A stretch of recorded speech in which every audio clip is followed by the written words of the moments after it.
இன்றைக்கி நாம் இந்த வீடியோவில் ஆடிப்பெருக்கு தொட்டதெல்லாமே தொடங்கக்கூடிய இந்த ஆடிப்பெருக்கு நாளில் என்னென்ன தொடங்கலாம், என்னென்ன பொருட்கள் வாங்குறது ரொம்ப முக்கியங்கிறத பற்றி தான் பார்க்க போகிறோம்.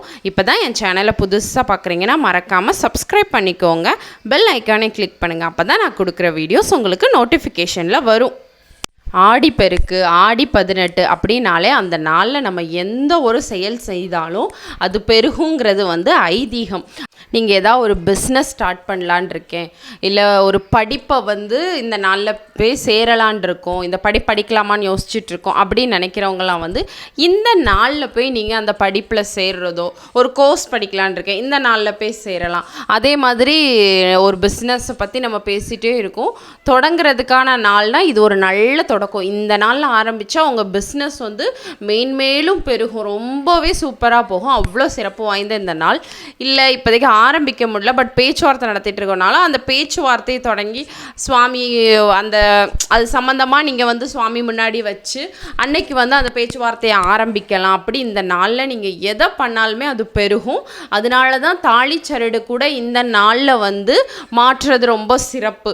சில பேருக்கெல்லாம் தாலி கயிறு பழசாயிருக்கும், எப்போ மாற்றலாம் என்னைக்கு மாற்றலான்னு யோசிச்சுட்டு இருப்பீங்களா, அவங்கெல்லாம் இந்த நாளை கண்டிப்பாக உபயோகப்படுத்திக்கோங்க.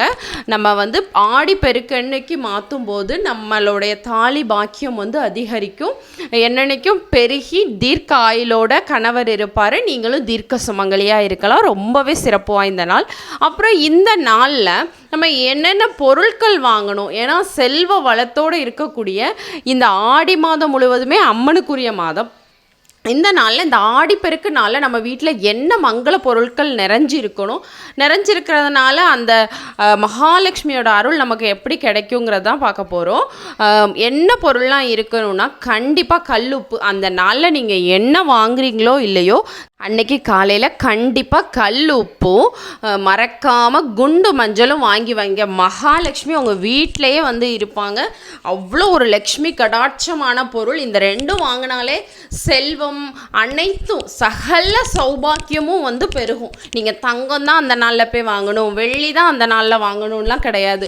குண்டு மஞ்சளும் உப்பும் வாங்குறது இந்த தங்கம் வெள்ளின்னு எல்லாத்துக்குமே சமமானது. அதனால் கண்டிப்பாக விலையும் மிக குறைவு. இதை நீங்கள் கண்டிப்பாக இந்த ரெண்டு பொருளை அந்த நாளில் வாங்கி வச்சுக்கோங்க. அது மட்டும் இல்லாமல் நம்ம செல்வ வளம் குறையாமல் நம்ம வீட்டில் எப்படியும் இருக்கணுங்கிறதுக்காக எப்போவுமே அஞ்சரை பெட்டியில் இருக்கக்கூடிய பொருள் எல்லாத்தையும் அந்த நாளில் நிரப்பி வைக்கிறது, முழுமையாக வைக்கிறது, குறைவில்லாமல் வைக்கிறது ரொம்பவே சிறப்பு.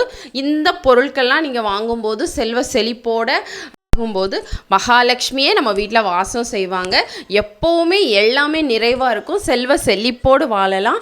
இந்த நாளில் என்ன தொடங்கினாலும் பெருகிற மாதிரி நீங்கள் இந்த பொருட்களை வாங்கும்போது உங்கள் வாழ்க்கையில் சந்தோஷம், மகிழ்ச்சி, செல்வம்னு எல்லாமே பெருகி ரொம்பவே சந்தோஷமாக இருப்பீங்க.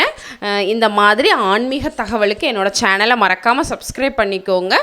இன்னொரு வீடியோவில் பார்க்குறேன். ஆடிப்பெருக்குக்கு எந்த நேரத்தில் தாலி சரடு மாற்றணும், ஆடிப்பெருக்கோட சிறப்பு என் முந்தின வீடியோவில் கொடுத்துருக்கேன். அதை பார்க்காதவங்க அதையும் போய் செக் பண்ணிக்கோங்க.